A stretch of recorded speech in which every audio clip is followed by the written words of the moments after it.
Viewers, good afternoon, and Bauchi TV welcomes you back to its program, popular program, Inside Politics. And today, as usual, we have our discussant in the person of an academician and also a commentator on national and international issues. He is known as a person that Dr. Sadiq Launi of the Department of Public Administration, Federal Polytechnic Bauchi. Dr. Sadiq Launi is also or was also head of department of the and also dean of the School of former head of department of the School of Management Studies and also dean there of the Federal Polytechnic Bauchi. And sir, you are welcome to the program. Thank you and good afternoon all. Thank you very much. And viewers, we have three important issues of national state concern to discuss with Dr. Sadiq Launi today. And the first item in the program today we'll trash out is about the Presidential Campaign Council inaugurated by President Tinubu to canvass for votes for his second term bid. And secondly, we have this fuel subsidy issue which refuses to die. And you recall that the ADC presidential candidate Atiku Abubakar promises to bring it back. Dr. Launi will talk about it. And finally, we'll be here back home here in Bauchi State, where the state governor, Senator Bala Mohammed, has constituted two visitation panels to look into the affairs of two important higher institutions of learning in the state. Dr. Sadiq will start with the Presidential Campaign Council inaugurated by President Tinubu to canvass for a second term bid. Now, what is your general assessment of the Campaign Council? How do you see the Campaign Council? We should start by first looking at the Electoral Act, which provided the commencement of campaign for national elections, which comprise the president and the National Assembly members, and also the governor and the state assembly members. Yes. Now, last Wednesday, that date provided the beginning of the presidential and National Assembly campaigns. And running campaigns, usually globally, is run by a well-designed structure of eminent politicians that should run the campaign. Now, the president is the national leader of the APC.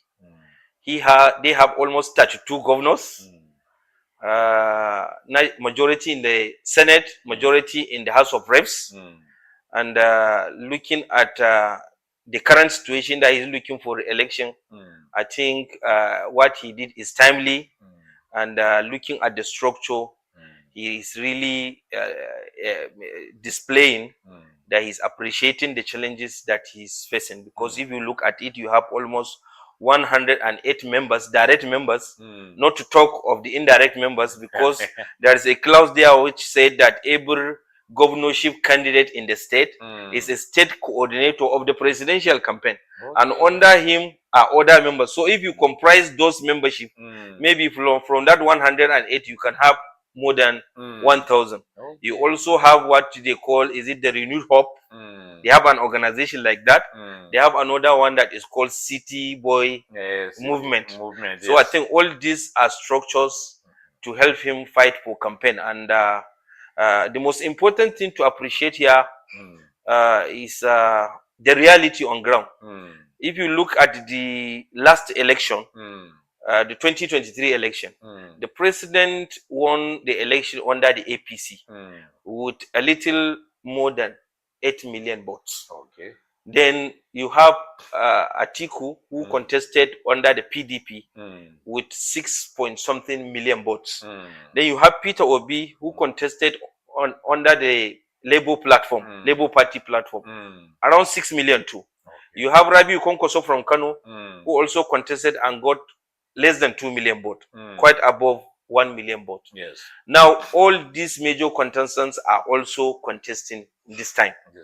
And the expectation was the opposition to come in one place and contest against the president. But you know, he's a politician, and we can see a lot of techniques that they have adopted to stop them from achieving that. Now, at least they were all uploaded. They are going to be contesting the election. And another important thing to look at here is that now Konkoso with around 2 million votes or less than 2 million votes, and Peter Obi with around 6 million votes are now contesting under one platform. Konkoso is from Northwest. He has a grassroots followership, while Obi also has his own kind of followership. Yes, Atiku is also there, a formidable force, a politician since 80s, a former vice president. He contested for this presidential election more than any other one in history. So he knows the terrain, he has the skill, he has the experience, so he's not somebody to be joked with. Now, on the one side, a president that has promised a lot of things, not only promising, Nigerians are having a very high expectation. And now, that reminds me, Doctor. Yes. While inaugurating the campaign council, President Tinubu said that they should work hard with all the dedication and commitment to ensure its victory. But he also said that so far as he is concerned, he has delivered all the promises he has made to Nigerians. Do you agree? I don't. Okay. I don't. And to some extent, Kuma, I agreed with some of his position. Now, what are his promises? That is the first question. Economic reform. And this economic reform, there are major things that he said at that time. That Nigerians does not deserve, especially at state and local government, does not deserve to be lacking money. That based on the papers he has seen, there are monies, but the money is being taken away, especially through this forex and through subsidy. So he's a former accountant. So he said that at least if he will not do anything, he will do something to create enough money for all the levels of federation, federal government, state government, and local governments. So he removed subsidy, saying that this fuel they are importing, because if we say subsidy, we are simply saying that you are bringing fuel into the country, even if it is at higher cost, you have to sell it at a particular price. Now the difference government take it to pay. So that is consuming a lot of money. In fact, from January 2023 to June 2023, the federal government has already cost federal government almost 3.3 trillion. So a lot of people are already tired with this issue of subsidy. And that is why when he comes during the inauguration and he said subsidy is now removed. And he has also promised that earlier on. Yes. That he will remove it. There was no any form of resistance. Because when they removed subsidy in Kenya, in fact, they only add price in fuel. The country went into chaos. But there was none in Nigeria. Simply saying that including the masses are tired of the issue of subsidy. So the politicians already, the president already say we'll remove it. I will make sure the money is there. Now the figures are already showing that state governments revenue, especially from federation account, not only multiplied. The money is there. Yes. So the local governments too. So the question is whether that surplus created has been used judiciously or efficiently. I think that is the question. Then he also talks of the issue of forex. Before you used to have two price for foreign exchange. The official one and the parallel market one. Sometimes the official one is around 60% of the parallel market price. For example, at the inauguration of his government, the dollar to a naira is around 440 naira. Officially. At the parallel market is around 750. So that difference of 350 create avenue for rent seekers, economic speculators, and they are actually milking the country So he stopped that. He said, okay, let the market forces determine the value. And if you remember, within weeks, the dollar reached almost 1,900. In some cases, even up to 2,000 naira before it starts slowing down to what we have around 1,400. Now, those things remove any form of subsidy that we will see it in the rise, in our transportation, in our school fees, in the value of the money that we have. So that affected everything. Did he promise anything on education? Yes. He promised especially stability in the tertiary education system. He said that 4 years should be 4 years. Not you are not only the children that goes to private school.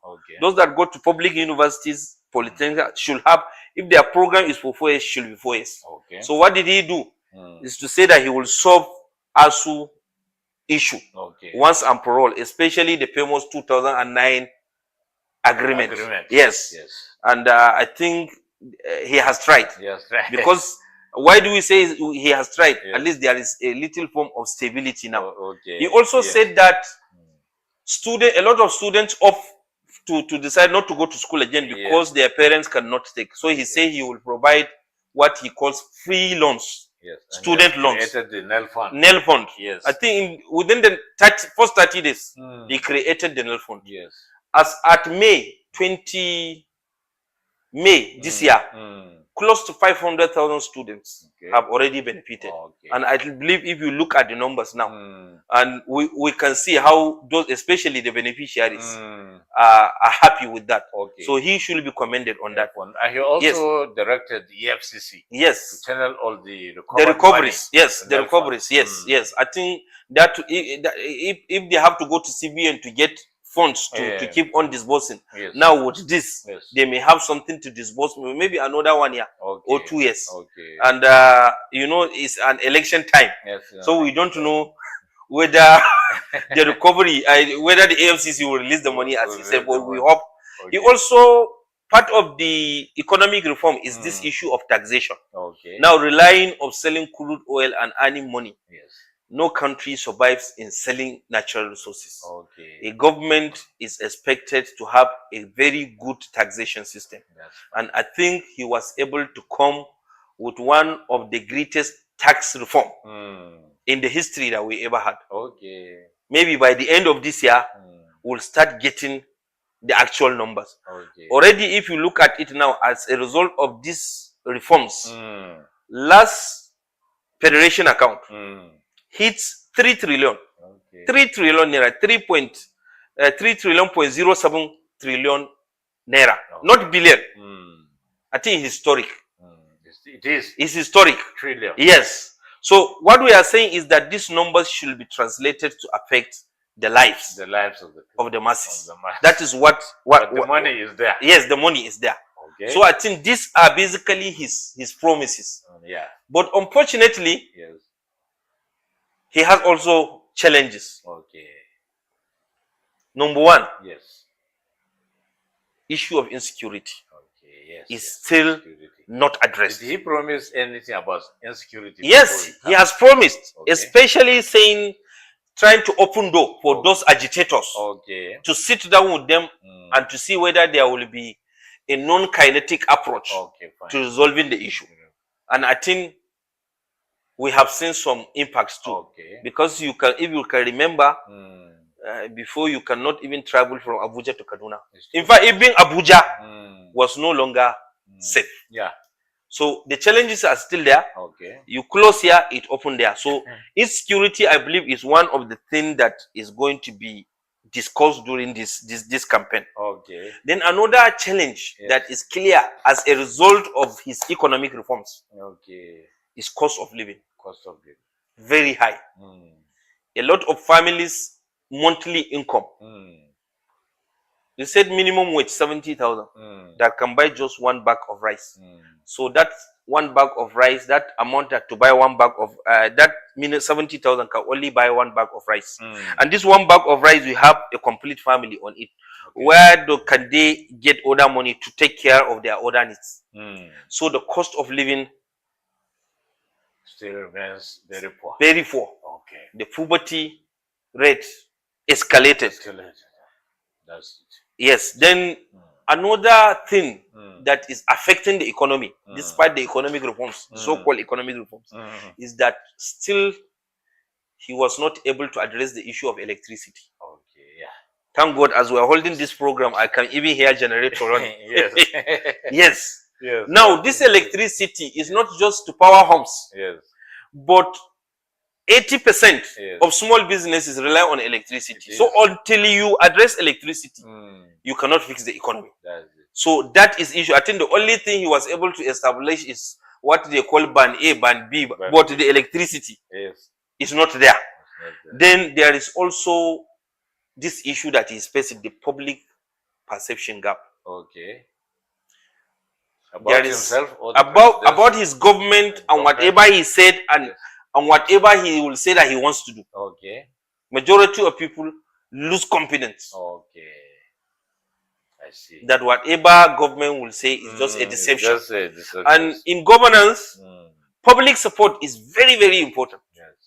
Once the perception is negative on whatever government will do, you are a journalist. Once the perception, once there is no public support, no positive perception about what government, no matter how popular, loss of confidence. Yes, it will affect the result of that, because you need public to support whatever you will do. That's it. As government. Yes. Yes. So in a nutshell, these are the major things that will be that he will be facing. Okay. He should provide answers for them before the election. I know a lot of questions will come related to that. Now, thank you very much, Dr. Sadiq. And then before we close it, or before we close on the issue of the Presidential Campaign Council, let's talk about the Director General, former Zamfara State Governor Abdul Aziz Yari. Yes. Do you think he is politically matured and experienced enough to steer the affairs of the Presidential Campaign Council? That's the first question. The second question is, Abdul Aziz Yari is a northerner, and what's the wisdom behind President Tinubu's decision to appoint a northerner to head his campaign council? On your own views. Okay, if maybe I should, we should remind the viewers. Yes. The campaign council is headed by the president himself. Yes. I think that fact must be appreciated. Yes. He is the chairman of the campaign council. He has two vice chairmen. No, vice chairman one is his vice president. Vice chairman two, the national chairman of the party. Then the DG. Now, traditionally, he has also elders like Bisa Kande. There are many. Abdullah. This is a composition of 108 members. 8 members. Eminent members. Eminent. And each one of them that you see there, I don't want to say, but more than 50% of them can even serve as DG because of their competence. Yes. Now, if you look at the former president, President Buhari, the person that served his two DG was Amechi from the south. Now, traditionally and strategically, if you are contesting for president from the south, your DG should come from because your likely area of resistance will come from the north. If you are contesting from the north, the likely area you will have resistance is from the south. So it's good you take your DG from there. What are you telling people? That I have this person that is even the one campaigning for me. I am yours. And looking at the DG himself, Abdul Aziz Yari, he was a grassroots politician that served, but I think he even served local government chairman, party chairman, state governor, and now a senator. So he's a professional and he's very influential. Where will Tinubu, this president, expect major resistance? The north. Which part of the north? The northeast has been compensated already with vice president. The north central has been compensated with the national chairman of the party. What you are liking now is the northwest. What they have is a speaker. And for you to know their importance is that they have the largest number of registered voters. And they are the people that mostly come out to vote for election. Yes, not, but precisely. Precisely. You have 3 case states, Kaduna, Katsina, and Kano. Yes. These people never vote in an election with less than 1 million votes. Okay. And you have Konkoso contesting from there. So certainly, the choice of Abdulaziz Yari is strategic. Okay. He's a professional and he's somebody that can deliver. Especially looking at the people that he's contesting, especially from North, Atiku. A former vice president, a person, I think he has the highest number of contesting. Okay, yes. Yeah, contesting for the election, presidential election. This is 4th or 5th time. Of course. So he is skillful, he's experienced, he's strategic. Yes. He knows the game. So certainly he need to get somebody from the north to contend those challenges. He's already having Peter Obi from the south. If you remember, Peter Obi defeated him in Lagos during the last election. Yes. So certainly he needs somebody to take care of the north. Thank you very much. So I think yes, it's strategic, and that has been the tradition. Whenever you are having a president, you go to the other side of the country to bring the ditch. Yes. Thank you, Dr. Sadiq, for this brilliant analysis. Yes. And the second issue, as we promised viewers, was the issue of this much dreaded and much talk about fuel subsidy. Yes. Recently, about just a few days ago, the former vice president, Atiku Abubakar, who is now contesting under the ADCs, promises Nigerians that he will bring back the fuel subsidy if elected. Now, what are the implications, if there are any, of his statement of his intention to bring back the fuel subsidy? Now, before you go to consequences, you have to look. I think they released a public statement on that. Okay. When he say he will bring subsidy back, and there was a massive whatever. Yes. Now, we should all know that Atiku is a politician. And he's facing an election. Yes. Certainly, he should look at where.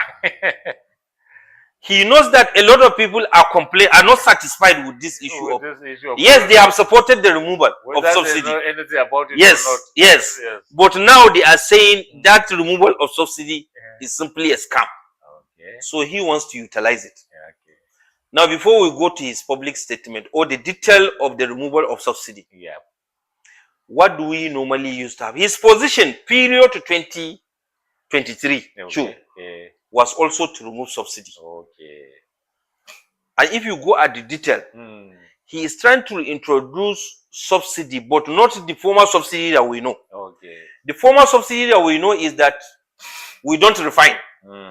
We import product according to our needs, and you pay for the differential. That money that is being to address that gap is what is called subsidy. Okay. Because you are selling to Nigerians at far less than its cost price. Okay. And that was what Tinubu addressed. To remove the gap, buy at its own original price. Okay. Thank God we even have a refinery now. And he's thinking that when you do that, you create avenue where other people, since you have the raw material of refining, crude oil, you will have other people to come and do refinery here. Now, we appreciate that the refinery, especially this during Iran whatever crisis, was able not even to help the Nigerian economy, but even other countries came to benefit. But the issue here is Atiku is saying, okay, I think he made the statement after there was a pressure on government to state clearly what was the benefit of removing subsidy. Okay. And the Minister of Finance addressed the media where he said that Nigeria in the last 3 years was able to save 15 trillion naira. And this 15 trillion naira was the reason why workers are being paid now. No any governor is owing salaries. Local government chairmen are paying their salaries. And he even gave the background where I think the federal government get almost 5.something trillion. The same thing state and local government. Now, what did you do with the money? They say, okay, they were able to pay workers. The question is that how many percent are these workers? Maybe 1%. Okay, yeah. If they are up to. If Or 2%. So how can you support these 250 million Nigerians? And the beneficiaries will just be 1.7. What is the rest of the money? That is what Atiku is capitalizing. Okay. He's saying, okay, if you remove subsidy, make sure that you run it efficiently to the benefit of all. So what did he say he will do? Different. He said, okay, these refineries that you are having, Kamatos refinery that are lying there, belonging to Nigerian government, he will get competent Nigerian marketers to bid, and he will give them the refineries. Okay. Now he will also take crude oil and supply them and subsidize the crude oil. This time around, he's not to subsidize import. He will subsidize the crude oil and give it to them to refine using the refinery given to them. And he will put a price cap where they cannot sell based on the price given to them on the crude oil. And each person that was given crude oil and a refinery to process that must account for all the fuel that he has produced. Okay. Where did he distribute it? And what is the gain? Who are the beneficiaries? So what he's trying to say is that he will make it transparent. Okay. Not to continue with importation of refined product. Okay. What he's saying, okay, government have refineries. Okay. So he will get competent oil refiners. Okay. Hand over the refineries to them. Then subsidize each barrel of the crude oil at a particular subsidized rate. Give it to them. They refine. So what will he do? He will put an instrument to monitor them, not to divert the crude oil instead of refining it. Okay. And equally, even the refined product, he will make sure that he monitor, safeguard it to make sure that it's not smuggled out of the country. That's it. That is what he's saying. Okay. But with due apologies, these are the same thing that has failed before. Okay. Yes. Okay. The government through the security agencies just could not stop smuggling. Yes. Okay. And even the diversion of, in fact, not even through the refineries. There are records that are showing even the crude oil now. There are bunkering still. It's saying that there are crude oil that they are taking, which is unaccounted for. Wonderful. So are you changing? Maybe you need to come out during the campaign. We expect him to come with a clearer picture of the way he will deliver these promises. If not, I think subsidy is removed. Everybody has seen. Now, what are the consequences of that? We have seen it. Now, we are also expecting this current government to say, okay, after removal of subsidy, this is what we have faced. And we are coming with so technique now in the next 4 years to address the consequences of that. That's very good. Yes. Now, and I think your explanation also will put to the minds of Nigerians to rest, because this issue of fuel subsidy, many people have been hearing about it. They don't even know the benefits and the implications of either removing it or leaving it as it is. But we thank you very much, Dr. Sadiq, for this brilliant analysis on the fuel subsidy and the declaration by Atiku Abubakar to bring it back. Now, and finally on our program, as we promised viewers, is the issue of the visitation panel set up by the Bauchi State Governor, Senator Bala Mohammed. Dr. Sadiq, you recall that this is not the first time the governor has set up a visitation panel. The first one about a year ago was the visitation panel he set up on the State University, and we saw some changes, positive changes. And this time around, the governor has set up 2 visitation panels. One on Abubakar Tafawa Balewa Polytechnic, Abubakar Tatariya Polytechnic, Atta Poly, and the other on the Aminu Saleh College of Education, Azare. Now, how do you see this decision by the governor to set up the visitation panels? What is the aim of setting up visitation panels in the first place? Now, maybe let's open it this way. That's it. Traditionally,